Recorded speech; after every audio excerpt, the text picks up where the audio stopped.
ஆய்ந்து கரத்தனை ஆனை முகத்தினை இந்தின் இளம்பெறை போலும் ஈற்றனை நந்தி மகந்தனை ஞான கொழுந்தனை புந்தியில் வைத்தடி போற்றுகின்றேனே. வணக்கம். நம்ம ஜோதிட சொந்தங்கள் எல்லாருக்கும் வணக்கம். ஒரு ஜாதகம் யோக ஜாதகமா அப்படின்னா, இப்ப நம்ம ஜாதகம் யோக ஜாதகமா அப்படின்னாக்க நம்ம ஜோசியம் படிக்க படிக்க பார்த்தோம்னு வைங்களேன், நம்ம மாதிரி யோகமான ஜாதகம் எதுவுமே இருக்காது. அவ்வளவு யோகத்தோட நம்ம பிறந்திருப்போம். சரியா? எனக்கு கஜகேசரி யோகம் இருக்கு, தர்மகர்மாதிபதி யோகம் இருக்கு, குருச்சந்திர யோகம் இருக்குது, குரு மங்கள யோகம் இருக்குது, ருஷக யோகம் இருக்குது, பத்திர யோகம் இருக்குது, இப்படி எத்தனையோ யோகம் இருக்கும் ஜாதகத்துல. ஆனா அந்த யோகம் யோகமாவே இருக்கும். இல்லை பூரா யோகம் இருக்கு, நான் ஜோசியம் படிச்சுக்கிருக்கேன் அப்படின்ற மாதிரியான யோசனை அதுக்கப்புறம் தான் வரும். ஓரளவுக்கு படிச்சு கொஞ்சம் நாள் ஆனதுக்கு அப்புறம் தான் வரும். அப்போ இந்த யோகம் எல்லாம் இருக்கிறதுங்கிறது அப்ப யோக ஜாதகமா? ஏன்னா ஆயிரக்கணக்கான ஜோதிட யோகங்கள் இருக்கு. அப்ப அது யோக ஜாதகமா? இல்ல ஆட்சி பெற்ற நிலையிலேயோ உச்சம் பெற்ற நிலையிலேயோ ஒரு கிரகம் இருந்தா அது வந்து பிளஸ்டு ஹாரோஸ்கோப் அப்படிம்பாங்க, ஆசீர்வதிக்கப்பட்ட ஜாதகம். அப்போ அது யோக ஜாதகமா? இல்ல நீசம் பெற்ற கிரகம் வக்ரம் பெற்ற கிரகம் இருந்தா, ஏன்னா வக்ர கிரகமும் பெரிய யோகத்தை செய்யும்னு நம்ம பல வீடியோல பார்த்திருக்கோம் எடுத்துக்காட்டோட. அப்போ வக்ரம் பெற்ற கிரகம் இருந்தா அது யோகத்தை செஞ்சாத்தான் யோக ஜாதகமா அப்படின்னாக்க, இதுல எது யோக ஜாதகம்னு எடுத்துக்கிறது? அப்படின்னா நமக்கு ஆட்சியா இருக்கிறத பத்தி பிரச்சனை இல்லை, வக்கரமா இருக்கிறத பத்தி பிரச்சனை இல்லை, நீசமா இருக்கிறத பத்தி பிரச்சனை இல்லை, அல்லது யோகங்களே இல்லாம இருந்தாலும் ப்ராப்ளம் இல்லை. எல்லா கிரகமும் தனித்தனியா இருந்ததுன்னு வச்சுக்கோங்க. அப்படி இருந்தாலும் அதுவும் ஒரு யோகம்தான். 4ஆம் மனை முதல் 10ஆம் மனை மட்டும் ஓரேழு வீட்டு கிரகம் ஒழியாமல் நிற்க காசினியில் வாழ்வோர்க்கெல்லாம் தேசிகனையாகி கதித்திடும் சன்னியாசி எனவே கருதல் வேண்டும்ன்றான். இந்த சன்னியாசி யோகம்னு ஒரு யோகம் வந்துடும். சரியா? அதே அது கிரகமாளிகா யோகமும் வந்துடும், தனித்தனியா கிரகம் உட்காந்தா. ஸோ ஏதோ ஒன்று மொத்தத்துல கிரக யோகம் எதுவும் இல்லைன்னு வச்சுக்கிருவோம், ஆட்சி உச்சம் இல்லைன்னு வச்சுக்கிறோம். அப்ப அது யோக ஜாதகம் இல்லையா அப்படின்னா அதுவும் யோக ஜாதகம் தான்.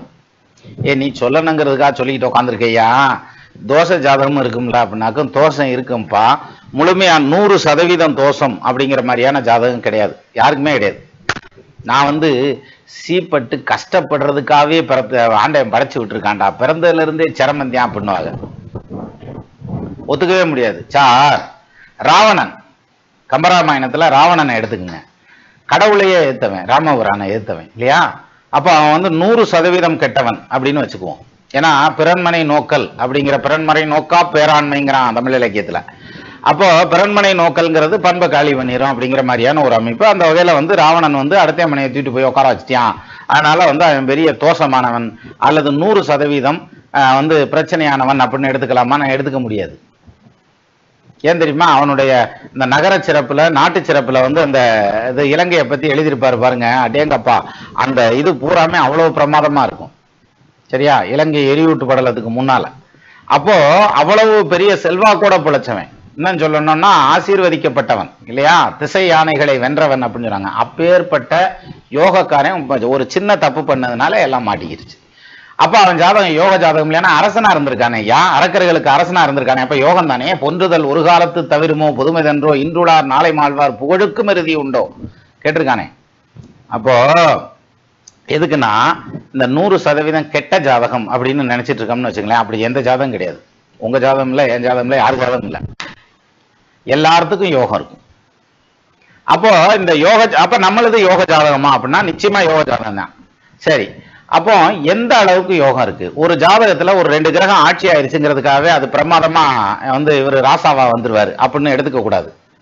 அதே மாதிரி ஒரு ஜாதகத்துல ஒரு 4 கிரகம் நீசம், 2 கிரகம் நீசமா போச்சுங்கிறதுனாலே அவ்வளவுதான் இவன் நாசமா போயிருவேங்கிற மாதிரியான முடிவுக்கு வந்துடக்கூடாது.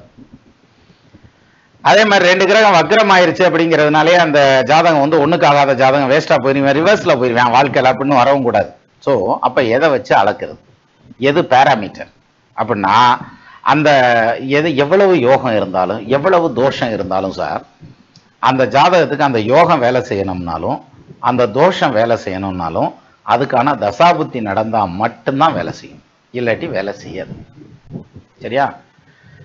ஜாதகம் பார்க்கறதுக்கு எத்தனையோ தசாபுத்திகள் சொல்றாங்க. காலச்சக்கர தசைன்னு கூட ஒண்ணு இருக்கு. அது மாதிரி நிறைய தசைகள் இருக்கு. விம்சோத்தாரி தசாங்கிறது ஜெனரலா எல்லாரும் பார்க்கிற தசை. அது எவ்வளவு பெர்ஃபெக்டா வேலை செய்யுது தெரியுமா? அப்போ அதை நிறைய இடங்கள்ல நம்ம ஃபீல் பண்ணியே பார்க்கலாம். ஜோதிடம் படிக்க படிக்க அதெல்லாம் வந்துடும், ஃபீல் பண்ணியே பார்க்கலாம். ஒரு ஜாதகத்துல கல்யாணம் பண்ணி குடும்பத்தை 2ஆ உடைச்சு வச்சிருக்குது, அல்லது சண்டை ஓட்டுக்கிறாங்க, மல்லு கட்டிக்கிறாங்க அப்படின்னா நீங்க அவங்க ஜாதகத்தை எடுத்து பிரிச்சு பாருங்க. மாப்பிள்ளை ஜாதகத்துல பொண்ணு ஜாதகத்துல அதுக்கேத்த பொசிஷன் அங்க இருக்கும். 2ல கேது தனிச்சு நிக்கலாம், 7ல சூரியன் செவ்வாய் சுக்கிரன் செவ்வாய் இருக்கலாம், அவங்களுடைய தசை நடந்துட்டு இருக்கும், அப்பதான் அது வேலை செய்யும். தசை நடக்கலைன்னா வேலை செய்யாது. அப்ப எந்த ஒரு ஜாதகத்துக்குமே அந்த ஜாதகம் யோக ஜாதகமா அப்படின்னா நிச்சயமா யோக ஜாதகமா தான் இருக்கும். ஆனா தோஷம் இருந்ததுன்னா அதை உடனே கழிச்சிடக்கூடாது. அப்ப யோக ஜாதகம்னா எப்படி இருக்கணும் அப்படிங்கிறதுக்கு அதுக்கு ஒரு பேராமீட்டர் வேணும்ல, அதுக்கு ஒரு ஜாதகத்தை எடுத்துக்கிடுவோம். நம்ம 1997 ஏப்ரல் மாசம் 28ஆம் தேதி 7:14 AM பிறந்திருக்கு இந்த பொண்ணு. சரியா? பிறந்தது திண்டுக்கல்லன்னு வச்சுக்கிறீங்க. இந்த ஜாதகம் யோக ஜாதகமா தோஷ ஜாதகமா அப்படின்னு பார்த்தா இது யோக ஜாதகம் தான். சரி, நீதான் பூரா ஜாதகத்தையும் யோகம் சொல்லி அப்புறம் என்ன சொல்லு, பாக்கிய கேட்கிறான் அப்படின்ற மாதிரி இருக்கும் மனோநிலை உங்களுக்கு இல்ல. இப்ப நான் சொல்லிட்டு வரேன், சரியான்னு பாருங்க, தப்பா இருந்ததுன்னா கமெண்ட்ல சொல்லுங்க. நெற்றிக்கண் திறப்பினும் குற்றம் குற்றமே அப்படின்னு சொல்லி நீ எழுதிய தமிழ் பாட்டு குற்றம்னு கூட சொல்லுங்க, என்ன மோசமா போனதே. அதாவது இப்ப இப்படி எடுத்துக்கிடுவோம். இந்த ஜாதகத்துக்கு வந்து லக்னம் வந்து ரிஷப லக்னம், ராசி வந்து தனுசு ராசி, ஜென்ம நட்சத்திரமா வந்திருக்கிறது பூராட நட்சத்திரம். சரி, இப்போ இந்த ஜாதகர் பிறந்தது வந்து பாத்தீங்கன்னாக்க எங்க பிறந்திருக்கிறாரு? 13 வருஷம் 5 மாசம் சுக்கிர தசை இருப்பு இருக்கையில பிறந்திருக்காரு சார். இந்த சுக்கிர தசை முடிஞ்சு போச்சு.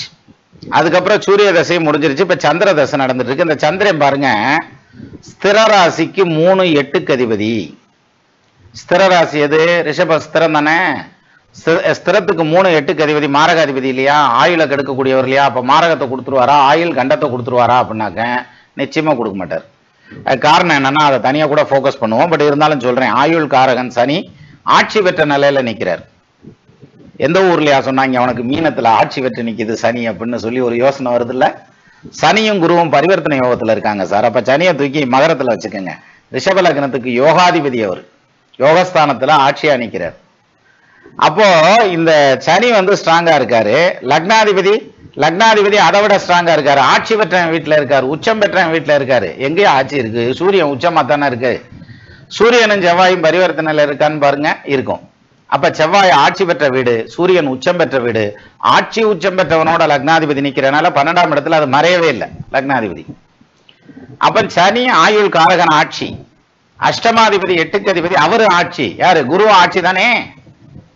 இப்ப பாருங்க, ஆயுள் காரகன் ஆட்சி, அஷ்டமாதிபதி ஆட்சி, லக்னாதிபதி பவர்ஃபுல்லா இருக்காரு. அப்புறம் எதுக்கு ஆயுள் போகுது? இங்க மாரகாதிபதி தசை நடக்கிறதுனால இந்த ஜாதகனுக்கு ஆயுள் போயிடும்னு அர்த்தம் கிடையாது. அப்ப இப்ப வயசு வந்து 27 வருஷம் 6 மாசம் தான். அப்ப 28 வயசு தானே நடக்குது. ஆக்சுவலா இவருக்கு ஆயுள் ஸ்தானம்ங்கிறது நீளமா இருக்குது, பார்ப்போம் அதை. அதுக்கு முன்னாடி இவருக்கு வந்து பாத்தீங்கன்னா இந்த சந்திர தசை இப்ப நடந்துட்டு இருக்கு. சந்திரன் 3க்கு அதிபதி 8க்கு போறாரு சார். ஒரு மறைவு ஸ்தான அதிபதி இன்னொரு மறைவு ஸ்தானத்துல போய் உட்கார்றது யோகம்ங்கிறத நம்ம பல இடங்கள்ல பார்த்திருக்கோம். அப்ப இங்க 3ஆம் இடத்து அதிபதி 8ஆம் இடத்துல போய் உட்கார்ந்து தசை நடத்துறது யோகம் தானே? ஆமா, யோகம் தான். சரி, சந்திர தசைக்கு அடுத்து வர்றதுங்கிறது செவ்வாய் தசை.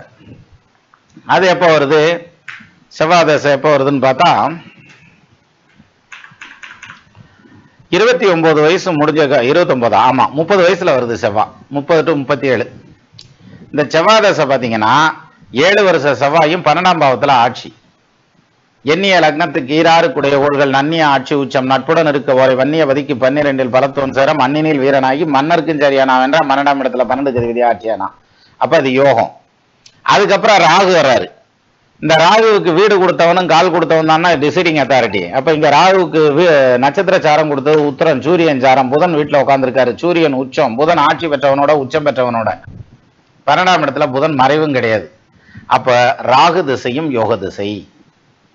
அது அடுத்து குரு தசை வருது. பரிவர்த்தனை யோகத்துல குரு வந்து ஆட்சி பெற்ற நிலையில நிக்கிறாரு, அதுவும் யோக தசை.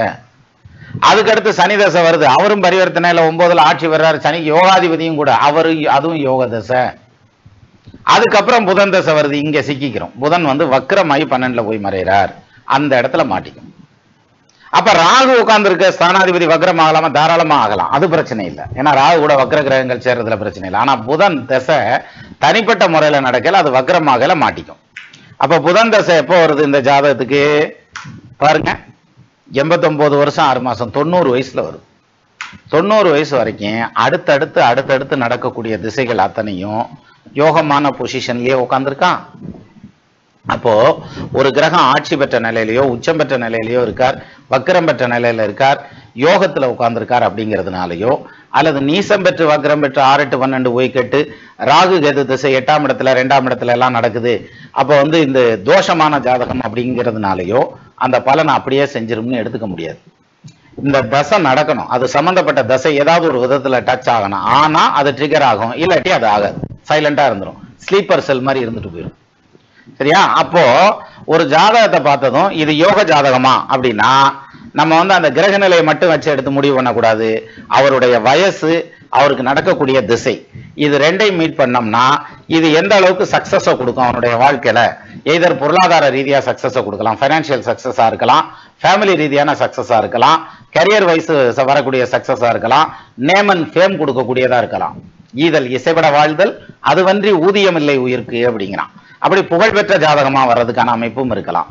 அப்போ ஒரு ஜாதகத்துல வந்து கிரக நீசமா இருக்கு, உச்சமா இருக்கு, ஆட்சியா இருக்குங்கிறதோ அல்லது தோஷமா இருக்குங்கிறத வச்சோ மனசெல்லாம் உடைய வேண்டியதில்லை. மிகச் சிறப்பான எதிர்காலம் அப்படிங்கிறது எல்லா ஜாதகத்திலையும் ஆண்டவன் ஏதோ ஒரு இடத்துல நிச்சயமா கொடுத்து வச்சிருப்பான்.